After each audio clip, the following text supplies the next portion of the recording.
Right,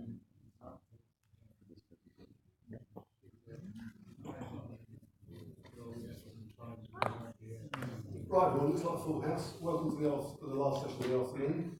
We've got a presentation on Explain from Philip. Without further ado, I shall hand over to him. Take it away, Philip. Thank you.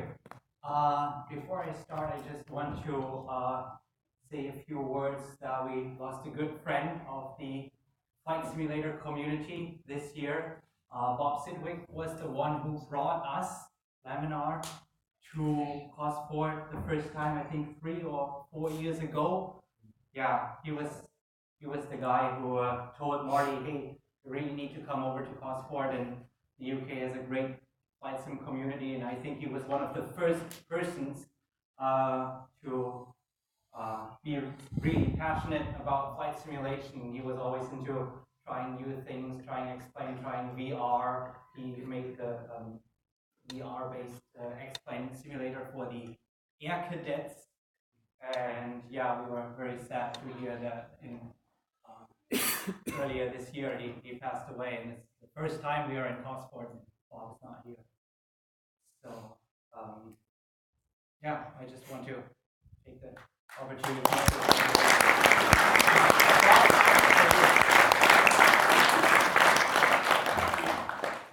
Thank you. All right, so we are Laminar Research, and we, that is on the stage here, Thompson and me. And of course, there's a lot more people working in the background. Last time I checked, we are close to 30 people now working on Explain. Naturally, not all of us can come over for a show like this. So you got, I say only the best ones get to go. I think only the best ones get to the shows.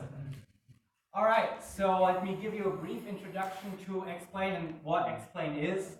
And right here in the center, this is what started Explain, and that's what made Austin start Explain over 20 years ago in 1996, and that's the flight dynamics.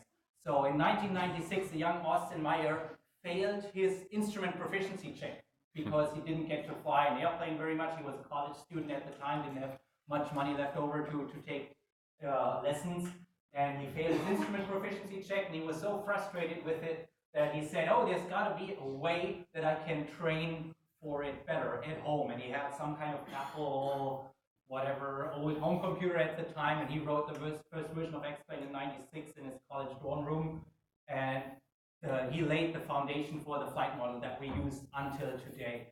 And over the past 24 years that Explain has been growing, the flight model gained a lot of friends. The great external rendering, physics-based rendering that we have in Explain 11, which allows for great aircraft, great looking scenery, all the gateway airports, the over 10,000 3D airports with all accurate buildings that come with Explain now. The avionics that come as standard in the Explain default aircraft that allow you to fly IFR. Then 2 years ago, we got VR, virtual reality, Explain to drive virtual reality headsets.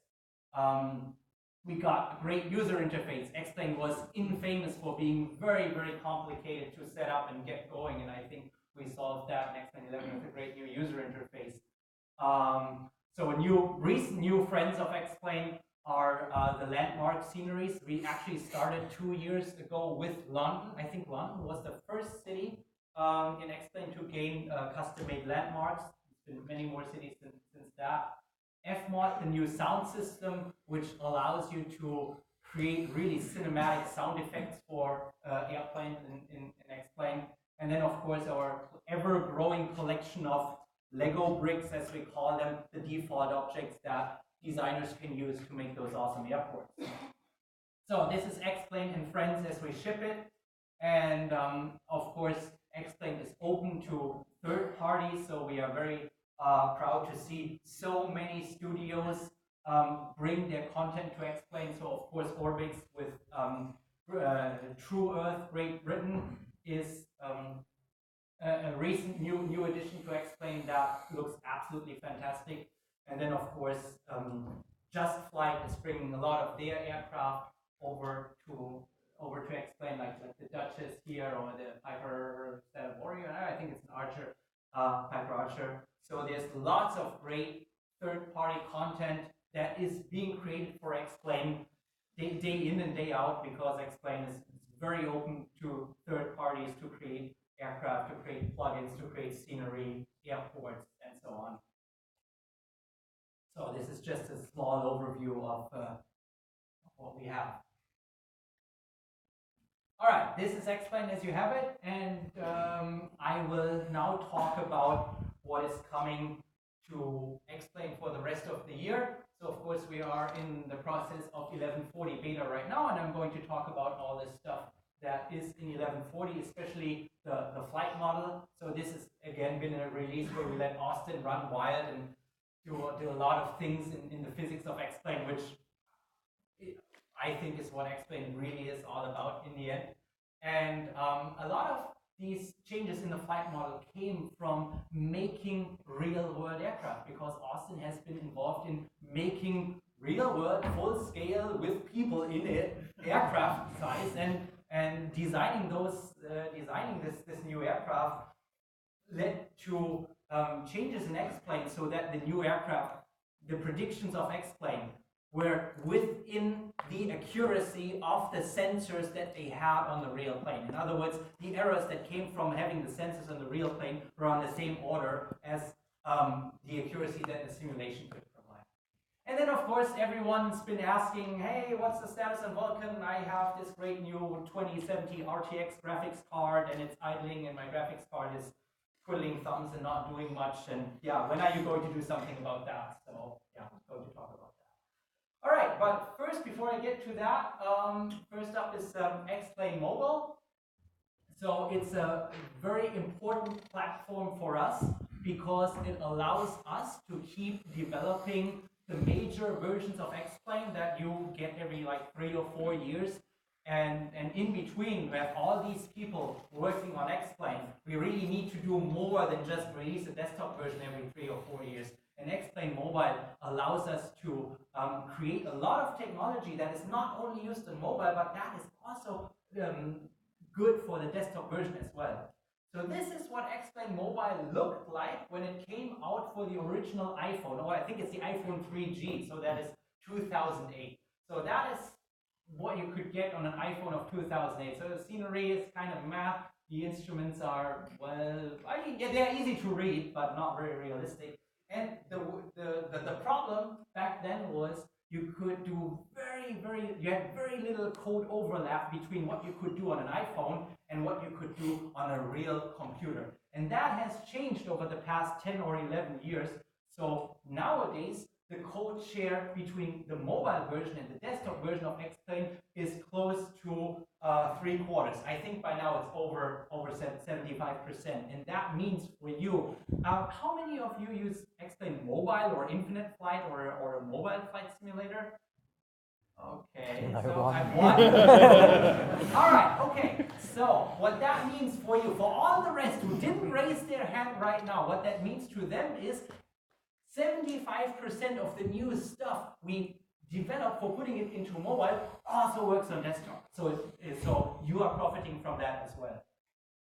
So if I show you this screenshot, is this Explain Desktop or is it Explain Mobile? That's a trick question because it's the same. So this is the Explain Desktop 737 running on Explain Mobile, and all the switches are working. You can switch on the APU generator, you can switch on the anti-ice, you can switch on the pitot heat, you can switch on the fuel pumps, everything that works on mobile as well. You can even program the FMS on mobile. It works. It is the same FMS as in the desktop version. So, and in fact, some things that are interesting for the hardcore simmers, like new autopilot modes that I developed last year and that people are using on desktop, I developed them for mobile because Chris asked me, hey, we need a better autopilot mobile. But I don't care if it ends up in mobile or it ends up in the desktop, it's just a better system. So yeah, so the model systems are the same whether you run them on iPad or whether you run them in the desktop simulator. The interaction with the 3D cockpit is the same. You can touch the switch on your iPad and it interacts the same system. And that's why I say we're the only mobile flight simulator that runs desktop quality aircraft. That's what it looks like. So we got the 172 with the same Garmin GPSs that you have in the desktop version. So that's what it looks like right now. I explained mobile has 5 regions where you can fly. And that's very economical because you can fly for tens of miles. It doesn't use very much fuel because you can only make short trips. And you don't need to spend much time in cruise because you can't fly very far. So you have those great airliners, but you don't really get much use out of them. So that's why we're coming to explain global, which really is global. We've got all 30-something thousand airports in the world in the mobile scenery. So all of US, obviously, and here all of the UK. And it's not just those 30,000 airports of the world. It is also all the 10,000 3D airports with accurately placed buildings that we have on the desktop version come to the mobile version as well. So we got our auto-generated cities and towns, which uses the same AutoGen technology as the desktop version. And as I said, more than 10,000 3D airports. And the scenery comes from the cloud, but you can download the scenery onto your phone and then go on a long flight while you don't have internet and still fly because you downloaded the scenery to your phone. So that's what it looks like. You got the map, and then you create a flight plan.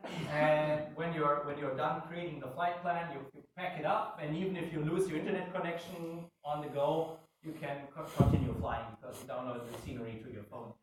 And then that's what it looks like. This is a screenshot from the iPhone version. That's what it looks like. So yeah, this is the kind of processing power and graphics power that we get from an iPhone nowadays. So this is auto-generated New York City and auto-generated Chicago. And as I said, we have the 3D airport. So this is the Atlanta airport. And even if you go down on the details, the jetways are there, the vehicles are there, all the lines and markings and everything, it's the same scenery. Providence, also Gateway Airport. Amsterdam, same thing. And small airport that I have actually no idea where that is, called Foxtrot Lima, I have no idea. But let me show you. So this is what the airport looks like if you watch it on Google Earth. And if you compare the layout between Google Earth and the gateway scenery, it is the same. It is really recognizable. The buildings are all in the right place. So the Explain Global Mobile is in private beta right now. So a couple of days ago, we sent out a Google form through our social media outlets where you could sign up saying, hey, got an iPhone, whatever, 11 or XR or whatever, or I have an Android Honor or whatever they are called. So we're collecting now people using different devices, and they are running the private beta now. And then once we are sure it runs runs great on all devices, then we're going to open the beta up to the public soon. All right, let's take a look what ships with Explain 1140. Explain 1140 is a free update for everyone who has Explain, and I already talked about it in mobile. We got a lot of more airports again, so this slide is basically every year just going up and up how many airports we have. So we had 4,500 handmade 3D airports where we were like, okay, that's probably it. I mean, how much more can you really get? And then a year later, it was over 7,000, and this year it's 11,800 made airports in 1140. And 1140 comes with 1,400 airports that have never been in Explain before, so they are all new. And as of yesterday, when I last checked, 7,327 people have been making one or more sceneries for X-Plane. So at this point, I want to say thank you to the Gateway artists. Maybe some of you who are here also use Word Editor. So at this point, I say thank you to everyone who uses Word Editor, and it's one of those 7,300 people that make X-Plane scenery great. Yeah, that's what those airports look like. Copenhagen, Los Angeles, yep, that's LA. Chicago, Reno. Yeah, and I think you missed the first one. That one. Which one is that? Gatwick. There you go. All right, you got it. Yeah, that's definitely Gatwick. You got it. So see, even without custom objects, it's really possible to create the feel of the airport so that I show you one screenshot and the audience immediately says. All right, and so speaking of objects, a new set of objects that we just shipped in 1135 is all those boats. So for all airports close to the water, you can now put a marina there and put all the boats there. And if you look closely, like we have the Jennifer here, so everyone in X-Plane, everyone who works in X-Plane is on a boat name or a road sign somewhere. Yeah, that's the tool. We are running the beta right now of Word Editor 2.2, and 2.1 is the stable version that you use to create airports, and it is really what you see is what you get editor. That I think it's the easiest scenery creation tool there is to just get into making airports, making all the signs that you see on the airport, making all the lines. We got great new textures, great new artwork, so you can create exactly the right taxiway markings and everything. All right, stay with the scenery for a bit.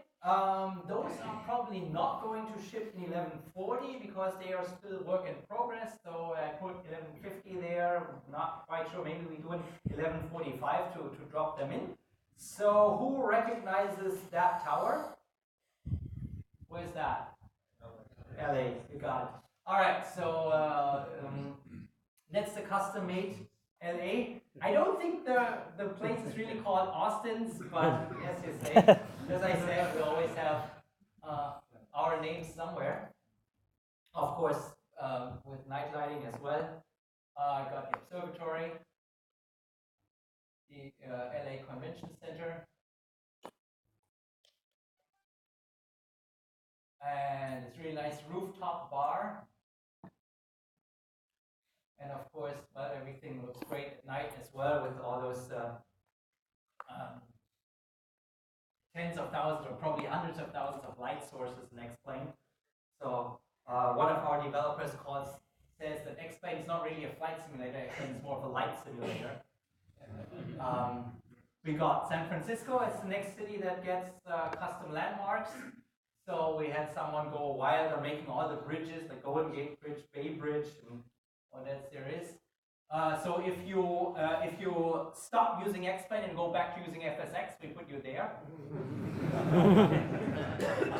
And yeah, that's the Bay Bridge, and just a view from San Francisco down to, I think that's Fisherman's Wharf down there, and Fairmont Tower, is that what it's called? Fairmont Tower? I don't know. I think it's just such a long time ago. All right, so this is all visual. This is all about things you can see. But what we're also dropping into future X-Plane is things that you can hear. So we got great new aircraft sounds that we shipped this year, and I'm going to give you a preview of aircraft sounds that are going to ship soon. So earlier this year, we made the new sound set for the King Air that we actually recorded not only on King Air but also on Austin's aircraft, because it has the exact same kind of engine. So we could get Austin to get the engine through all its regimes and take a record of all of that. And yeah, just let me show you how the sound works now. Just let me show you how it sounds.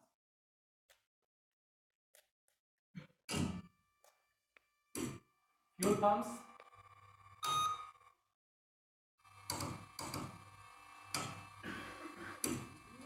Starter, igniter.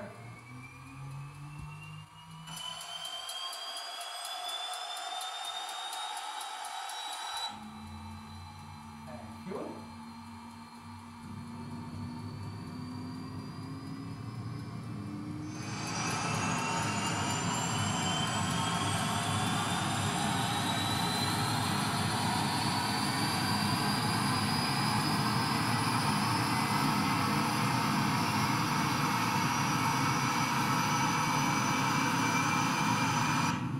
Bring the prop out of beta.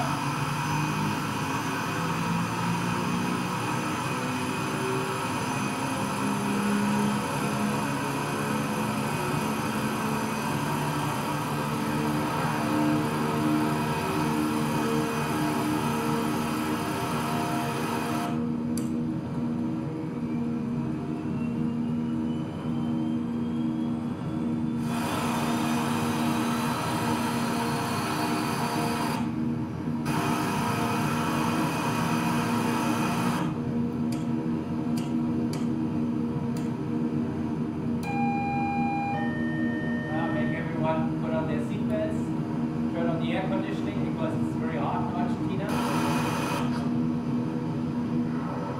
Oh, hear that? That's the beta.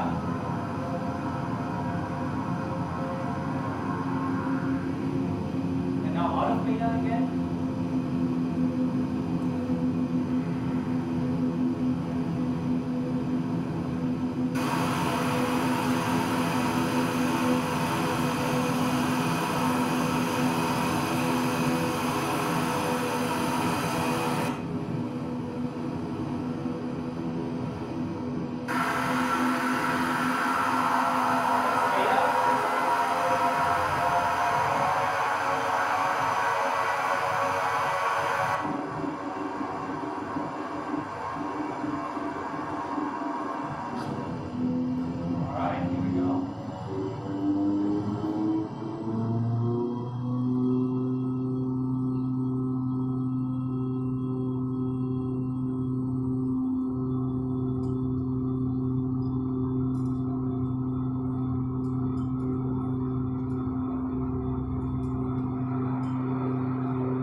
The wind sound goes away when you hear sound. Right.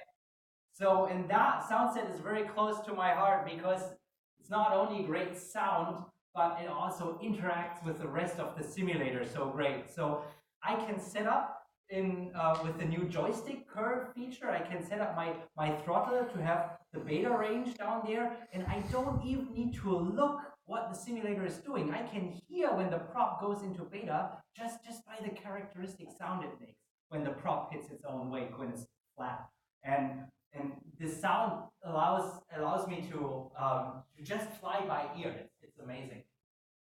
So what we are shipping after this, so this came out earlier this year, and we're not exactly sure when we're going to ship the NV80. And yeah, we put it together a quick video just showing all the sounds in the cockpit, and I want you to see that really every single switch in the cockpit has a characteristic sound.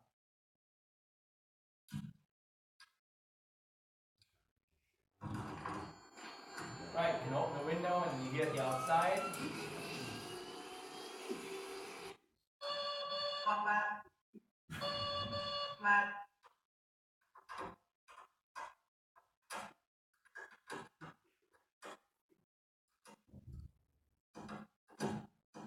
You should not do this on the ground.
the sound really interacts with the world around you. You can open the rear door when you can walk down the virtual cabin, open the rear door, and suddenly you hear the APU blasting away. And what's interesting about the MD-82, because the engines are so far in the back, is that in the cockpit you don't really hear them very much. So it is actually the engine start is actually not quite spectacular, because you can see it on the gauges, and then you hear the air conditioning become louder when you open up the bleed air, but there's really not that much sound from the engines up in the cockpit, unless you open the window, of course, as you just saw. So, and the sound is based on the simulation of the aircraft. So, for example, you heard when you started up the King Air, when you switch on the starter, it does two things. It engages the starter motor that turns the core, and you also hear the igniter go tick, tick, tick, tick, tick to ignite the fuel as it is injected. And just to give you an idea of what is behind that sound, the ticking frequency of the igniter depends on how long it takes to charge the capacitor that fires off that spark. And that capacitor takes longer to charge when you have a lower battery voltage.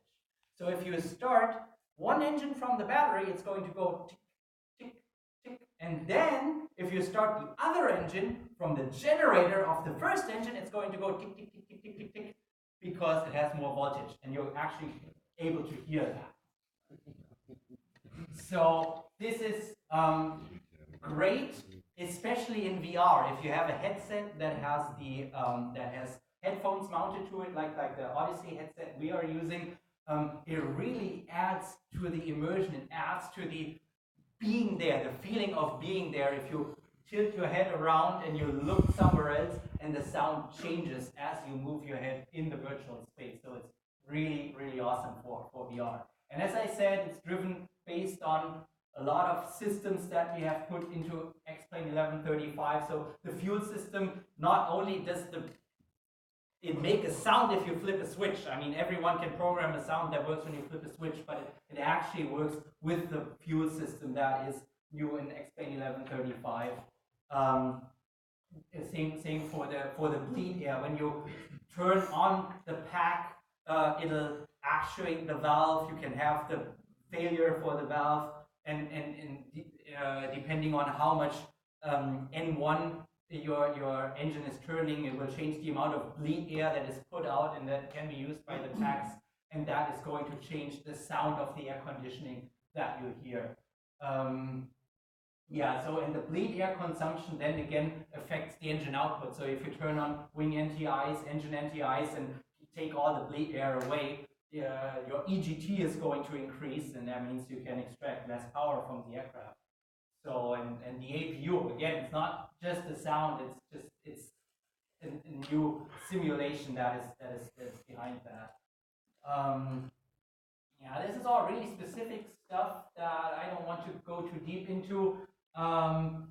Just that, yeah, I already told you changes with the battery condition, you can hear that. Oh, and this is kind of a big thing, because we've been always getting real pilots ask about that, whether it didn't work quite right. In the new default 172, we got a non-rigid nose wheel steering. So if you've ever looked at how the steering of the real 172 works, it's you get into the rudder pedal, but the rudder pedal is not actually rigidly connected to the nose wheel. Instead, what it does, it puts pressure on a bungee, on a bungee cord that then pulls on the nose wheel. And the steering angle that you get with the rudder pedals is actually only about 10 degrees, but then you can, on top of that, actuate differential brakes, like put the brakes on a little bit on one side, and then that's going to pull the airplane around, and the nose wheel swivels just as it needs to make this tighter turn. And we got that simulated in X-Plane 1136, I think. Yeah, so if you got actual pedals, if you got hardware pedals that have toe brakes, then you can actually taxi the 172 now exactly as it does in the real airplane.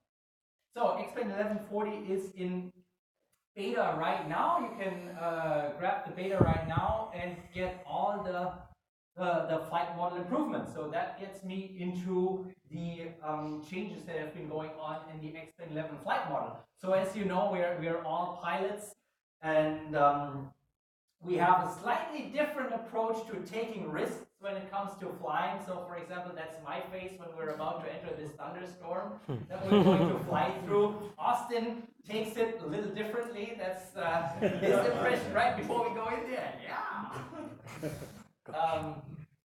So yeah, this is Austin's aircraft. That's what the interior shots were from. It's a home-built, custom-made Lens Air. He calls it the Revolution.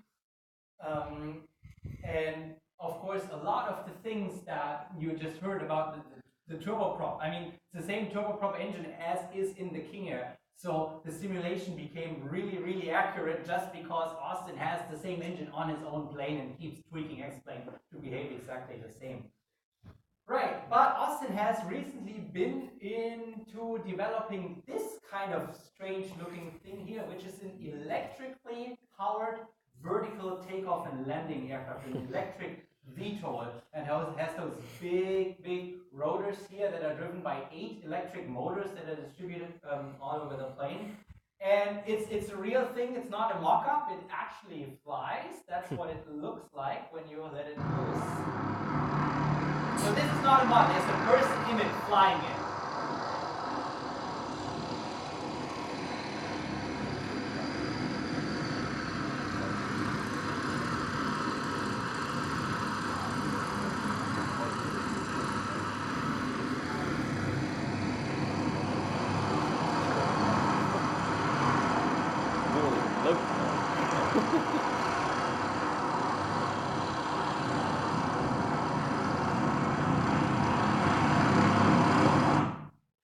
So, and this contraption was developed first in X-Plane before they started bending any metal and screwing any parts together and starting to build electric motors.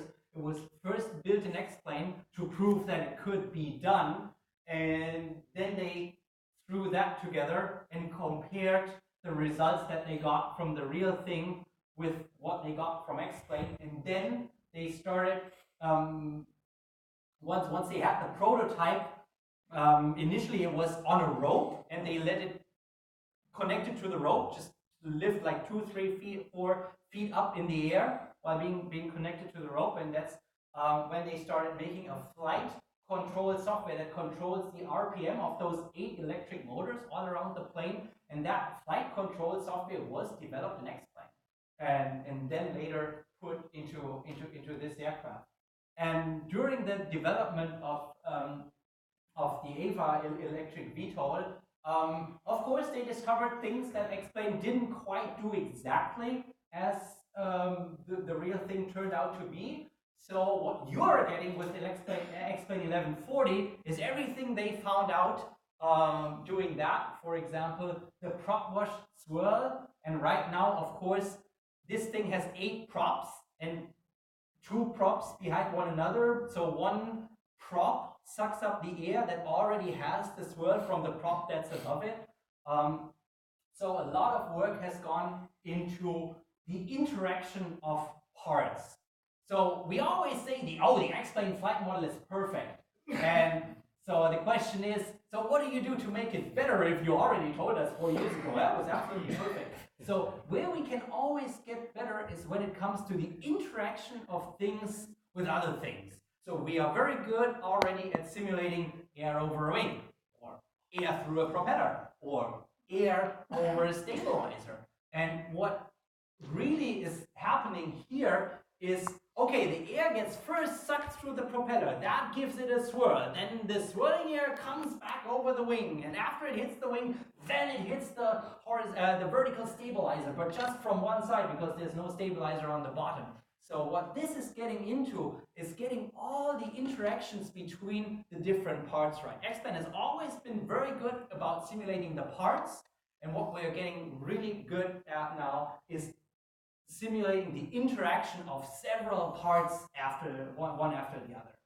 So we got the prop wash over the tail. How much time does it take from when the air is affected by the prop until that piece of air hits your tail, then the whole rotor that you saw there, it's quite a bit of disc. And if that is moving through the air forward, what does that change? The blade that goes up here has a different effect on the air than when the blade goes back here. And of course it has. So the prop motion varies across the prop disc as it goes through the air. So all of this has gone into Explain 1140.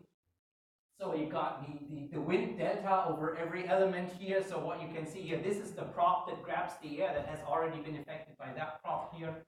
You can simulate the flow field. So where's the air going, and then what is the force across the prop disc? You can see here. I mean, this is one prop disc, but the lift on this side is a lot closer. So this is the forward going blade than on the side of the retreating blade. And of course, that prop turns the other direction than the prop above it, so they are counter-rotating.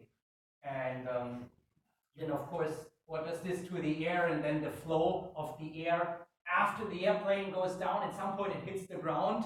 Then what happens when this air hits the ground? Well, obviously you are in ground effect, and that changes the lift. Yeah, when you're flying close to the ground and your downwash hits the ground, what that gives you is higher lift and lower induced drag.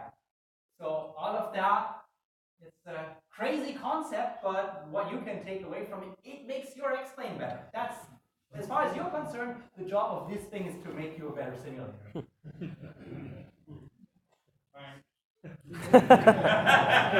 All right, so we got on YouTube 2 videos of Austin explaining all the changes that are in Explain 1140. They are kind of technical, and then he starts to talk about sine and cosine and algebra and math. So I'm not going to play those videos for you. I just encourage you to look up Explain 1140 flight model. You'll find 2 long or moderately long, like 20-30 minute videos on YouTube where Austin has the big whiteboard and explains all the things. So just as an overview, what we have in the 1140 beta is we have wake turbulence. So the AI airplanes that fly around an X-plane's world now leave a wake turbulence. So you can put on flight model control M, the flight model visualization, and then as an AI plane goes by, you can see the wake that it leaves, those 2 rotating air masses that it leaves behind. And when you're with the user plane, you hit this air mass, it is not it's not binary, like, oh, you're in the rotor or you're out of the rotor. No, part of that moving air hits part of your wing, and part of your wing is tipped down or flipped up as you hit this moving air. Yeah, we talked about downwash, we talked about delay, we talked about the variation across the disk. One big improvement that is in Explain 1140 is seaplane physics, because Austin flew an Icon recently and took a lot of notes about what can be done to make seaplanes work in Explain better. And one big thing is the change of the wave shape, so the way the water interaction, the interaction between the water surface and the float, so the body, the part of the body that is in the water that interacts with the water surface. So there have been a few changes there that makes it the feel of what it feels like if you have like a small, like 1 foot wave, what that does to the seaplane. So we got, and I hope this is everything that's in 1140, but there might be more things that I just haven't discovered yet. So we got the trip stall, which greatly improves the stalling characteristic, especially of small aircraft. So once the flow separates, it used to be that in X-plane the flow could be either laminar or separated. So and now what happens? The flow separates, and then you have to, like in the real airplane, you need to nose down, you need to unload the wing, you need to get the angle of attack down to get the flow to reattach, and that happens at a lower angle of attack than what you can actually do when you pull back. So there's a variation between the angle when the flow detaches as opposed to what the angle of attack needs to be when the flow reattaches. Yeah, the rotor bounce back, that's a little bit comparable to ground effect. So what happens if you hover your helicopter close to the ground and the air you're pushing down hits the ground and it comes back? Per element thermals, that's something for the glider pilots. It used to be the glider was either in the thermal or out of the thermal. And that's not really realistic because glider pilots can feel the thermal when they put one wing into it. So if they notice, whoop, one wing goes up, they know, the thermal is on this side. I just flew to it with my left wingtip. And X-Plane now does exactly the same thing. X-Plane has the randomly generated thermals, and you can actually feel them because it's not the airplane going through it, it's each air and every single element of the wing that can be in the thermal or out of the thermal. Yeah, vertical wind profile, that's something that came out of a wind turbine research paper of all the things. So what does the wind profile look like as you get closer and closer to the ground? So where's the wind measured? And the windsock has a standard height. I think it's 6 meters. And if we know that at the windsock height, 6 meters over the ground, the wind is whatever, 270 at 10. What does that actually mean for the wind right close to the ground? Because it's not going to be the same because the ground has a friction on the wind. Yeah, exhaust thrust in turboprops. Of course, a turboprop engine turns the big prop that shoves a lot of air backwards, but it also has an exhaust flow, and that exhaust flow actually contributes a bit of thrust, and that's now also simulated. Yeah, wake turbulence, we talked about that. The transition from subsonic to supersonic flight has been improved.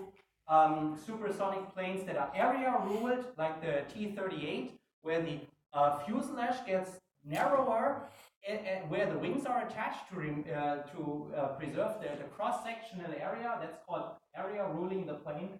That's now something you can do in PlaneMaker. Yeah, we got better simulation for T-tails versus double tails. We talked about improved seaplane physics. Yeah, of course, the plane that Austin constructed there is electric. So, of course, it's like a Tesla. It can do electric regen during the descent. When you're just flying forward, the air is turning the prop. You actually get regenerative braking that way. And so this is the environmentally friendly part, and this is the part that is not so environmentally friendly. So if you want to burn lots of fuel instead, you can use the improved afterburners, reheat in X-Plane 1140. Yeah, as I said, that's the video with all the math explaining all what I just said, but in much, much greater detail. And if you want to spend 30 minutes learning about it, go on YouTube and look it up. All right, so this is the end of X-Plane 1140. So all the flight model improvements that I just talked about are in 1140. It's a free update. And now, of course, we're going to talk about the next free update. So everything in this presentation, including the stuff that comes now, will come to X-Plane 11 as a free update. So we've heard about Vulkan and Metal, and everyone is, when are we going to get it? Is it there yet? Can we get it?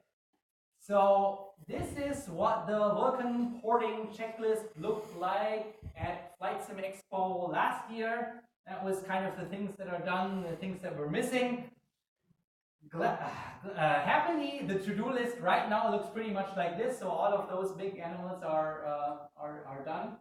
So this is what we showed last year at FS Expo. It's Airfoil Maker running in Vulkan. Great. Doesn't help you very much unless you want to design airfoils with really, really good frame rate. I mean, but that's what we need to get started. So that's what it looks like right now. This is actually X-Plane running in Vulkan developer version. So we got that running, I think, about 3 months ago or so. So it's the first time that X-Plane run in Vulkan. And then, of course, Marty wanted to know, how fast is it? How much improves it? How much does it improve the FPS? So a little disclaimer here. If your GPU is the problem, if your GPU is from 1998, like this one, Vulkan is not going to make X-Plane faster. Vulkan is about putting to use the modern, good, big GPUs. So if you have an 1080 Ti or an RTX 2070 or RTX 2080, if you have a good GPU right now, that GPU is pretty bored by X-Plane. X-Plane can't really make use of it. And Vulkan allows us to put those GPUs to work really. But it's not going to make your 8-year-old GPU suddenly perform faster. That's not what it is. So the transition from OpenGL to Vulkan looks a little bit like that. OpenGL is a very, very long spec and a very, very elaborate driver that tries to do a lot. But we don't know how fast it is. When we ask it to do something, it says, all right, I'm going to do it, but we have no idea how long it's going to take. So Vulkan is a little bit different. Vulkan is a very small spec and a very, very thin driver layer. And same thing for metal. And they have very, very narrow things they need to do, and for everything we ask them to do, we know exactly how long it's going to take. So we need to do more work in X-Plane, that is true, but since we have total control over how long everything takes, it's still a net win. So how far is it? So we got an NVIDIA 980, so it's like 3 generations ago, so it's not even the super latest NVIDIA. And we got low, high, and extreme settings. So extreme meaning really all the sliders all the way over to the right. And so this is the frame rate comparison of OpenGL versus Vulkan in all those 3 scenarios. So you can see Vulkan is consistently faster on NVIDIA than it was before. This might not look terribly impressive. So for the medium settings, we've gone from 60 to 70 frames. And on the extreme settings over here, maybe from 28 to 35. So the total number has not gone up that much, but I'm going to show you later what has really gone up that does not show so much here in the frame rate. So if you're a member of the red team and you have an AMD card instead, Vulkan is going to do a lot more for you. So X-Plane running Vulkan is significantly faster on AMD graphics cards, and that is because AMD always make great hardware. The AMD graphics cards are really, really great hardware, but the OpenGL driver just wasn't very good. And what Vulkan allows us is to extract the same power that previously only the NVIDIA drivers allowed us. So if you have an AMD card and we're kind of frustrated that it didn't perform as good as it could, well, with Vulkan it does. It is really a noticeable improvement with Vulkan. All right, so can we maybe do even better? So this is Seattle with our 737. So it's a kind of complex scenery because Seattle is a big airport with lots of objects. The 737 is an elaborate virtual cockpit with a lot of scripts running in the background and stuff. So this is the extreme settings on an RTX 2070. So you can see with everything to the right, we have in the worst case gone from about 24, 25 up to 30. But we can actually do a little bit better. So over the last couple of weeks, Ben and Sydney have been working on improving some mechanisms here that we call the quad tree. So we have, this is OpenGL. This is what you have right now. Then about 5 FPS, 5 to 10 FPS above that, we have Vulkan. And on top of that, the green, this is what we are running now. This is Vulkan and another improvement in the backend that allows us to retain more cache coherence and just let the CPU get to a certain data faster than fetching it from main memory. So, and as you can see, the gap gets even wider when you turn away from the airport. So this is kind of your worst case scenario. This is looking right at the through the airport to the city. So you got all the objects here, and we managed to get that up from 25 to 35 frames. So 10 FPS gain under hard conditions, and like a 20 FPS gain there under a little lighter conditions. Same thing here with AMD. All right, and if you are a member of the Mac team, you're probably wondering, well, does Metal do any better? And Metal actually is also a very big improvement on the Mac. And what I want you to look at here is this is inverse. This is not frame rate. This is the time of milliseconds the CPU spends on rendering a frame. So the lower the graph, the better, because it's faster. So not only is the graph on average a lot lower, but what you need to pay particular attention to are those spikes in the OpenGL graph. So every one of those spikes is a frame that suddenly and unexpectedly takes a very long time. So these spikes in the graph, this is when you fly a curve and you're looking at a new area, and then it takes a half a frame or half a second to get something new to display, and you get this stutter as you turn along. So those spikes in the time graph, that is stutter. And those spikes are all but gone down here in the Vulkan graph. So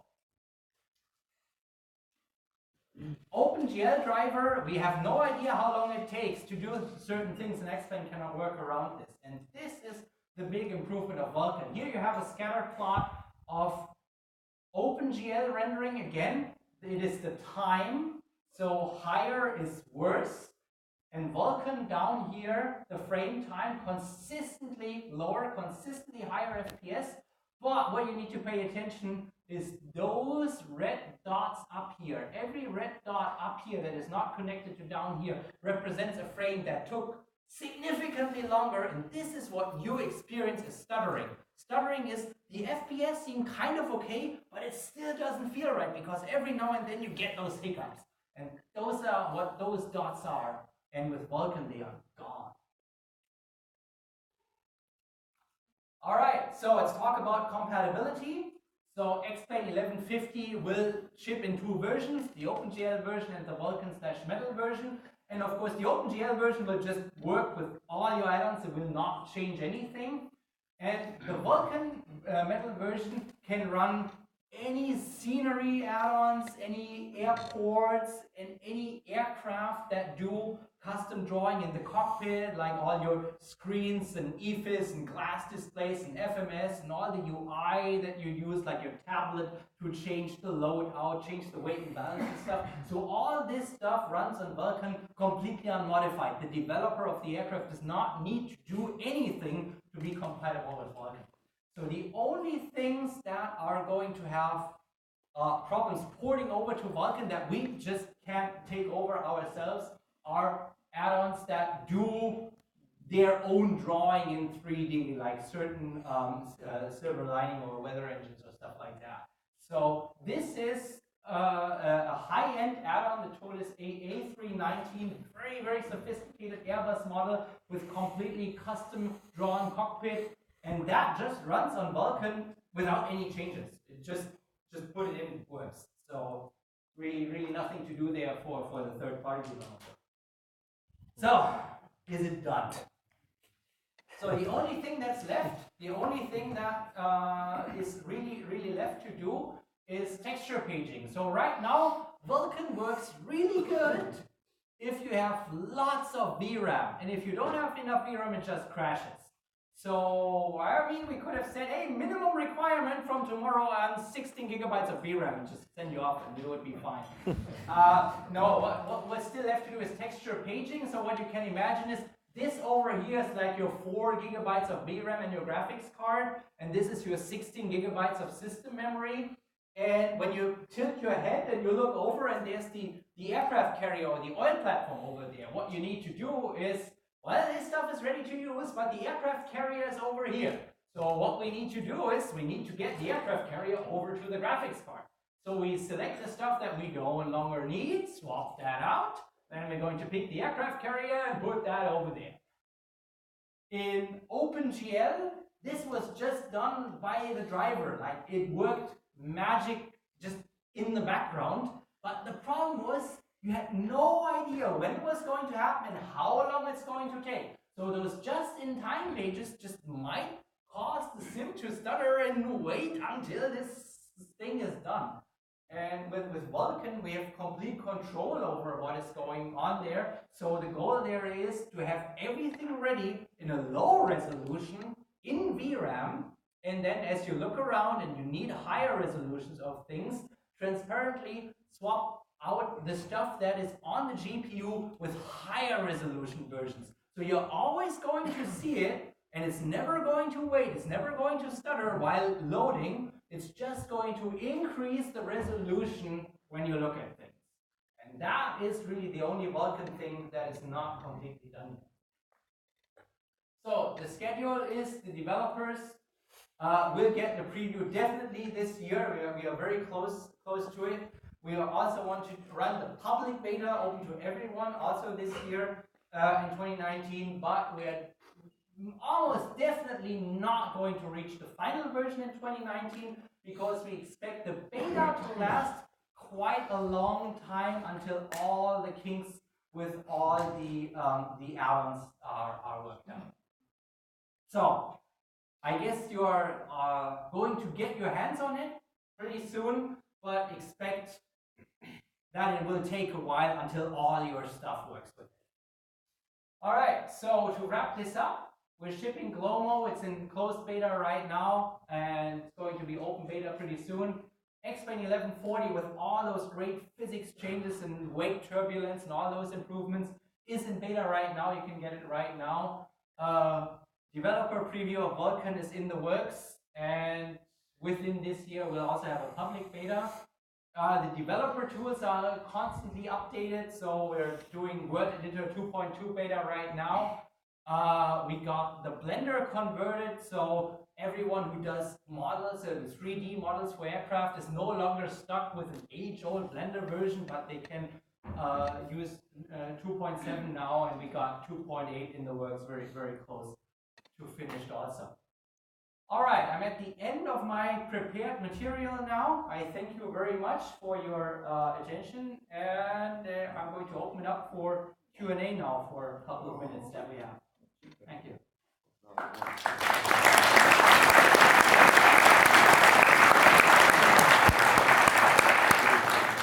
All right, I got a hand over there. How you doing? Great product. The wake turbulence. Yeah. Is that only with AI traffic you have on your sim, or does that represent FX Cloud, Pilot Edge, Right. IVO? So right now it is only the AI airplanes that the sim generates itself, because the wake turbulence is based on the physics that is run on the AI aircraft. So the AI aircraft runs the same physical model of the air over the wings as your user airplane, and that's what it allows it to generate the physically correct wake turbulence. So what we need to add is we need to give people from VATSIM or Pilot Edge the possibility to inject, like, how heavy is the plane, what's the angle of attack, and probably some information on how efficient the wing is, and then we can generate the... I think what we need is the right, those three parameters is I think what is needed, like weight of the plane, angle of attack, efficiency of the wing. And if we can get that from VATSIM or IVAO or Pilot Edge or whatever you are flying, then I think we could generate the wake turbulence for other objects as well. Do you actually know what that would do to world flight? World flight would go on and on, because we won't be able to get out of the airports. Right. So I think in an early beta version, the wake turbulences were very aggressive. So if you flew, if you had a 737 taking off and you flew behind it in the 172, at one point the 172 would just explode and blow up. But I think this has been fixed now. Hopefully. All right, got another question down here. Will Vulkan and Metal be together, or Vulkan first and Metal following? As far as I know, right now they are at feature parity, so they are really at the same feature level. So I don't think we're going to split it over into two betas. It's probably going to be the same the same beta. Yeah. All right. More questions over there. Yeah, yes, please. Will Vulkan Metal support SLI? Will support SLI? That is a question I can't answer because I don't work on the Vulkan port. I don't know. You would have to ask Ben. All right, back there. You were saying OpenGL Right. Is that because it shares the same syntax? Well, that is because there's a shared context. So so Explain runs in a Vulkan context, and Explain also opens up an OpenGL context that it loads the plugins into, and that it shares the panel texture and the UI and everything into. So the everything that happens in 2D, like all the things on the panel, the EFIS, the glass display, the nav display, all of that stuff happens in an OpenGL context that the plugins run in. And that is connected to the Vulkan context of Explain. And it works well, as you said, as long as the plugin is drawing in 2D, it just works without changing anything. All right, one question? Flight model improvements, will those require the experimental flight model checkbox, or are those going to be just in 11.4? So the goal of the flight model changes is to not change existing planes that don't have the box checked, right? So if you are if you have a sophisticated add-on that absolutely was tuned to the numbers on the old flight model, then 1140 will not change anything. If it does change something, it's probably a bug and we want to know about it. And to get the new effects from the helicopter, the rotor bounce back, the downwash, the delayed downwash, then you need to check the box for experimental flight model. So our recommendation is for third-party developers to start running their things internally and testing it on the experimental flight model to see what they need to tune. But for the end user who is flying a sophisticated add-on, they should probably not just check the experimental flight model because the add-on might not be ready for it. Okay, I think that wraps it up. Thank you so much. Thank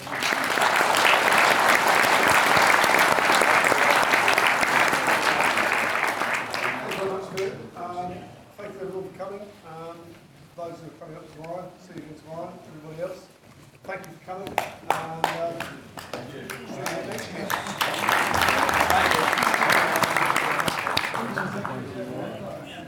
Thank you.